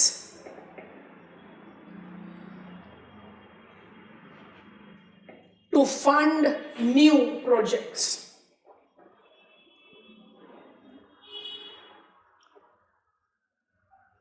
ठीक है, रिकमेंडेशन दोनों तरीके का हो सकता है, क्लोजर के लिए, प्राइवेटाइजेशन के लिए, मर्जर के लिए। जैसे हमने पढ़ा ना steel authority of India limited में सारे स्टील प्लेयर्स PSEs को हमने सब्ज्यूम कर दिया, तो क्या है मर्जर। कौन से public sector player public sector domain में रहेंगे, रिटेंशन। कौन से हैं जो क्लोज डाउन कर दिए जाने चाहिए, हमने क्लोज डाउन किया ना सिंदरी फर्टिलाइजर प्लांट को। तो ये सारे रिकमेंडेशन को आप, रिकमेंडेशन नीति आयोग देगा। The recommendation is not just about closure, privatization, retention, merger, it is also about asset monetization. Asset monetization आप अपने इंडिविजुअल लेवल पर देखो, किसी एक गिवन पॉइंट इन टाइम में हमारे पास अपने फैमिली एक्सपेंसेस को, कोई भी एक अनप्रेसिडेंटेड एक्सपेंस आ गया, उस एक्सपेंस को बियर करने के लिए मेरे पास जो चलती हुई इनकम है वो कम है, तो you will liquidate your asset.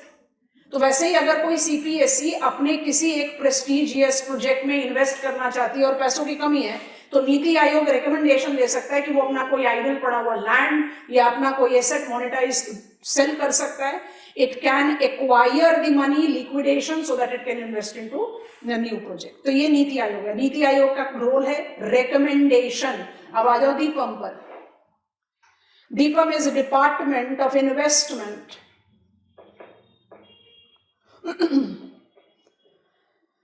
and public asset management।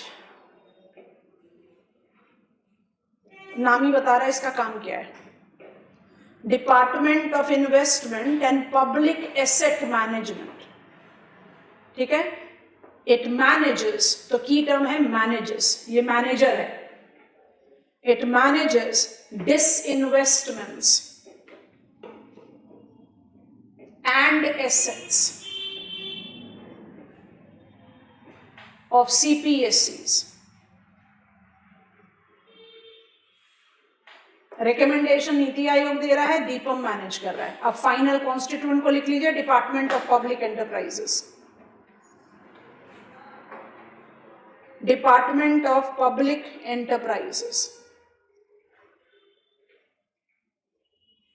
It holds the responsibility, underline कर लेना, of formulating the guidelines of asset management. ठीक है, तो दीपम के डिसीजन को कैसे आप इंप्लीमेंट करोगे, गाइडलाइंस उसके लिए अप्लाई करेगा. और implementation of recommendations. NITI Aayog ने रिकमेंडेशन दे दिया, उस रिकमेंडेशन को आप इंप्लीमेंट कैसे करोगे, उसकी guidelines department of public enterprise देगा. I hope it is comfortable. Okay, next pointer for सीपीएससीज. New PSC policy 2021. PSC public sector enterprise policy 2021 with the motive of minimum government and maximum governance have attempted classification of PSEs into 3 categories.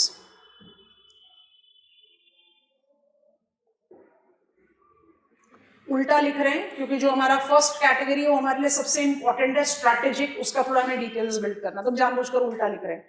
तो हमारा सबसे पहला category है exempted category.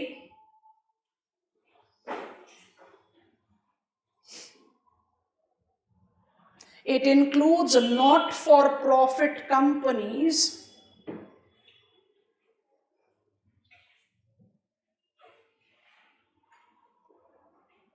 that are registered under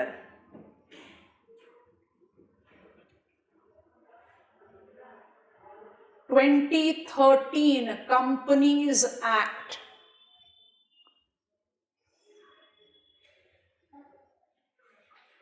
Break the statement and write, and also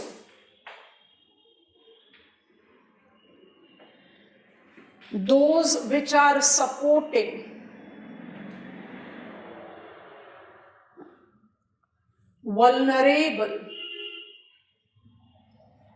or weaker sections of society.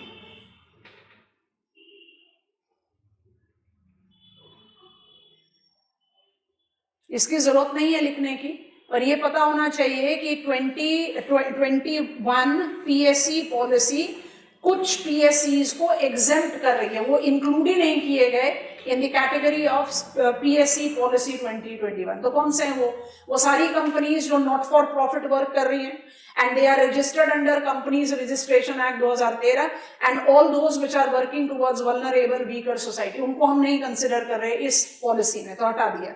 अब लिखो next, non strategic पीएससीज.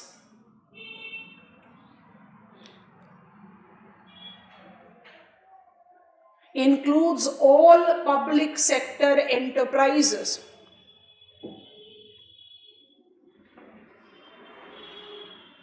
which in due course of time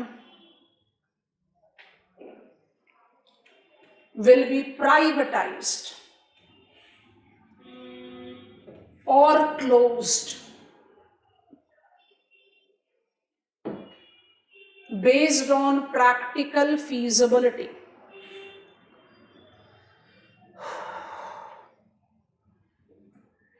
तब non strategic में कौन से आएंगे, वो अपने आप स्ट्रैटेजिक को करते ही क्लियर हो जाएगा.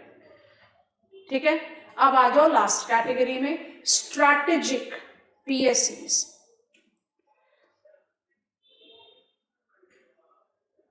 will continue to mark presence of government, though bare minimum. Next, strategic PSCs are categorized into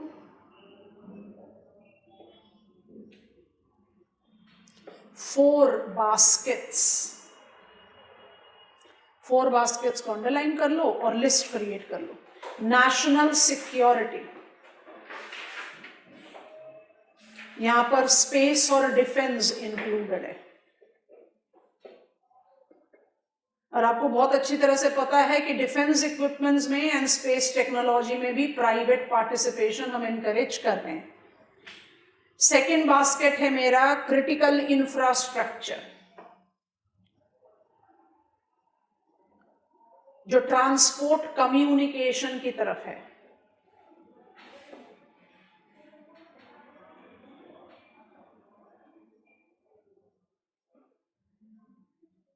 transport communication हमें अपने नेक्स्ट लेग में डिटेल्स में पढ़ना है तो बहुत आराम से समझ में आएगा, बट फिर भी ट्रांसपोर्ट कम्युनिकेशन को आप स्ट्रैटेजिक सेक्टर में डाल रहे हो. आप communication as the revolutionary growth, telecommunication के बारे में सोचो. आज की डेट में telecommunication service providers public players थोड़े ना है. BSNL तो at the verge of closing down है. कौन है? जियो कंप्लीट मार्केट ऑक्यूपाई कर रखा है. उसके बाद फिर माइनर अदर प्लेयर्स है. We do have Bharti Airtel and etcetera. आप बाय डिफॉल्ट क्या जस्टिफाई कर रहे हो? है तो स्ट्रैटेजिक सेक्टर, बट इसमें भी तो प्राइवेट प्रेजेंस है. तो ये नहीं समझना है कि स्ट्रैटेजिक सेक्टर में प्राइवेट प्लेयर्स नहीं होंगे.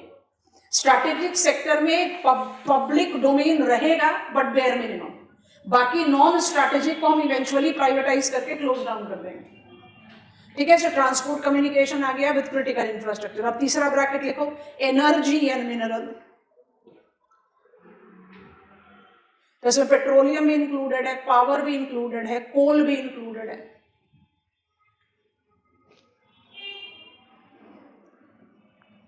And other minerals.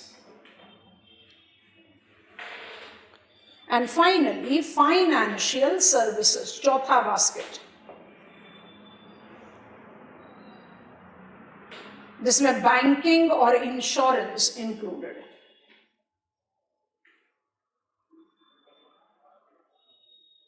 बैंकिंग में हमारे पास HDFC एंड ICICI है. इंश्योरेंस में सिर्फ life insurance corporation of India थोड़ी है. All major banking support service providers are right there in insurance. So point that I am saying is कि strategic sector में PSCs का presence for the time being maintain रहेगा. Strategic sector को आपने 4 basket में divide किया है, but यहां पर भी PSCs का प्रेजेंस बेयर मिनिमम लेग्स पर ही रहेगा. What is the logic that we are taking up? We want to inject cost competitiveness in the growth momentum of CPSCs. इसलिए CPSCs को नॉन स्ट्रैटेजिक और स्ट्रैटेजिक एग्जेम्प्टेड तो information के लिए चाहिए, इसलिए ऐड कर दिया. CPSC पॉलिसी 2021 PSCs को 2 प्रिंसिपल कैटेगरी में डिवाइड करिए. नॉन स्ट्रैटेजिक, जिसको आप प्राइवेटाइज कर दोगे या बंद कर दोगे, और स्ट्रैटेजिक जिसमें public domain by default present रहेगा. इवेंचुअली टोटली प्राइवेटाइज हो जाए, we can not speculate, but it will continue to have presence of public sector players. Strategic में, नॉन स्ट्रैटेजिक में नहीं. तो CPSCs का जो डोमेन है डोमिनेटिंग से अब बहुत साइडलाइन हो जाएगा. ओके, सिलेबस कहता है रोल ऑफ CPSCs. मान लो कि ऐसा क्वेश्चन मिल गया आपको, तो आपने इंट्रोडक्शन को दे दिया, CPSC क्या है, CPSC को आप किन रेफरेंसेस में मैनेज कर रहे हो, CPSC पॉलिसी 2021 कैसे स्ट्रैटेजिक नॉन स्ट्रैटेजिक कैटेगरी बना रही है, रोल कैसे जस्टिफाई करो. Steel authority of India limited जानते हो, NALCO जानते हो, फर्टिलाइजर जायंट्स को जानते हो. फार्मास्यूटिकल में अब जायंट्स तो नहीं है, बट IDPL और HAL का जो प्रोमिनेंट रोल है in facilitating free of cost immunisation, vaccination, Indradhanush, उसको आप रूल आउट तो कर ही नहीं सकते. PSCs का फंक्शनिंग जो है वो इंक्लूजन के साथ चलता है. PSCs का फंक्शनिंग जो है वो डाइवर्सिफिकेशन के साथ चलता है. It doesn't run with profit making motive. And that is the reason NALCO को कभी भी परेशानी नहीं हुई of acquiring the land and thereby mobilizing mining infrastructure of bauxite, जो वेदांता को बहुत हुई, क्योंकि प्राइवेट प्लेयर हमेशा किसके साथ काम करते हैं? प्रॉफिट। जितने भी पब्लिक सेक्टर हैं वो किसके साथ काम करते हैं? They are non profit oriented. They are non-profit oriented because they are the public players. They by default work towards inclusive growth momentum. तो आप अपने examples from different industries, और हम अभी आगे और भी बढ़ेंगे, जब हमने लिखा है स्ट्रेटेजिक सेक्टर में आपका क्रिटिकल इंफ्रास्ट्रक्चर है, तो ट्रांसपोर्ट में भी PSEs हैं, उनके बारे में भी ऐड करेंगे। तो they by default incorporate significant role in inclusive development, unlike the private players, क्योंकि प्राइवेटाइजेशन कंपटीशन देता है, कंपटीशन देने से वर्क एफिशिएंसी बढ़ती है, कोई डिनाइल नहीं, बट कंपटीशन तो फिर उन्हीं के बीच में होना चाहिए ना जो इकोनॉमिकली टेक्नोलॉजिकली बराबर है। अगर आप ऊपर नीचे के बीच में कंपटीशन चलाओगे तो नीचे वाला तो दबकर खत्म ही हो जाएगा। तो इंडिया अभी उस पोजीशन ऑफ पैरिटी में नहीं है कि हम इसको फुली प्राइवेटाइज कर सके। Then by default the things will become more problematic at the grassroot level. So that logic goes up with CPSEs। हमारे पास दो छोटे पॉइंट्स यहाँ पर रह गए हैं, बिजनेस हाउसेस, MNCs और उनका रोल, उसको एक बॉक्स आइटम के तौर पर क्रिएट कर लेंगे, and conclusion, which are the industrial regions of India. जैसे हमने आपको स्टडी प्लान में भी बताया था, आई गो वेरी फास्ट, हमें आपको बस ये चीज याद रखनी है, आप ध्यान रखो, हम लेआउट क्रिएट कर रहे हैं, कल बात करेंगे, उसका स्टडी प्लान दे देंगे आपको ट्रांसपोर्ट कम्युनिकेशन का। आपने मैन्युफैक्चरिंग रीजन्स ऑफ वर्ल्ड पढ़ा है, किस लॉजिक के साथ पढ़ते हो? Where it is, what are the facilitators, which are the industrial towns and what are the types of industries. अब आप खुद सोच कर देखो, where it is and what are the facilitators. खाली वेयर इट इज जो है वो अलग होगा, नेम ऑफ इंडस्ट्रियल टाउन्स अलग होंगे, facilitators most of the case में सेम होते हैं, कुछ कुछ अलग होते हैं। जैसे छोटा नागपुर प्लाट्यू रीजन में आप थोड़ी लिखोगे फेवरेबल अग्रेरियन हिंटरलैंड, ब्लंडर हो गया, वो थोड़ी ना फेवरेबल अग्रेरियन हिंटरलैंड। तो there can be some, but location अलग होती है, इंडस्ट्रियल टाउन्स अलग है, but facilitators for manufacturing and industries की जो डायमेंशन है या डाइवर्सिटी है वो लगभग सेम ही रहेगी। तो आपको बस स्टडी करना है major industrial regions and minor industrial region. Major industrial regions को तो हम इंडस्ट्रियल रीजन्स ही बोलते हैं, माइनर को हम बोलते हैं कॉम्प्लेक्सेस। तो इंडस्ट्रियल कॉम्प्लेक्सेस भी लिखा हुआ है सिलेबस में, बिजनेस हाउसेज एंड MNCs भी लिखा हुआ है। हम फोकस करेंगे इंडस्ट्रियल रीजन्स एंड कॉम्प्लेक्सेस को। तो कंक्लूड, पहले शुरुआत करेंगे बिजनेस हाउसेज एंड MNCs, उनका इम्पैक्ट, प्रोज एंड कॉन्स दोनों, and then will go there. अब चल रहे हैं मैप मार्किंग पर, रिवर्स मार्क कर रहे हैं, हो रहा है mark.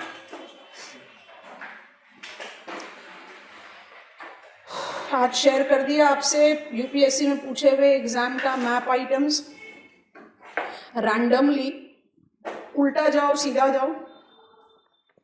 I have given you for more than 50 years of map items asked in examination. जैसे जैसे आप थोड़ा सा कॉन्फिडेंस डेवलप करना शुरू कर दो विद योर मैप आइटम्स, तो आप वो UPSC के आस्क्ड आइटम्स को देखना शुरू करो। जितने ओल्ड में जाओगे you will find more conventional map items, जितने यंग में आते जाओगे it will become more contemporary. But ऐसा नहीं है, कुछ कुछ साल हम बड़े लकी हो जाते हैं कि एकदम ईजी आइटम्स आ गए, पर इजी और डिफिकल्ट बहुत ही रिलेटिव टर्म है, उसको हम कहीं पर भी स्टैंडर्डाइज डेफिनेशन नहीं दे सकते। बट जो नॉर्म हमें दिखाई दे रहा है स्पेसिफिकली विद 2017 ऑनवर्ड्स के पेपर में, कि कंटेम्प्रेरी आइटम्स को ज्यादा जगह मिल रही है। तो जब आप न्यूज आइटम्स को, which you can not afford to ignore when you are preparing for civil services examination, you must take to your reference contemporary item. कोई भी नया आइटम आ रहा है, कोई भी प्लेस को रीनेम किया गया, कहीं कोई कैपेसिटी इंस्टॉल की गई, कहीं कोई मेजर नेचुरल हजार्ड आया, कोई भी चीज, उसको बाय डिफॉल्ट उसी समय अपने मैप मार्किंग में ऐड करने की आदत बना लोगे तो बहुत आराम से इस क्वेश्चन को सॉल्व कर पाओगे।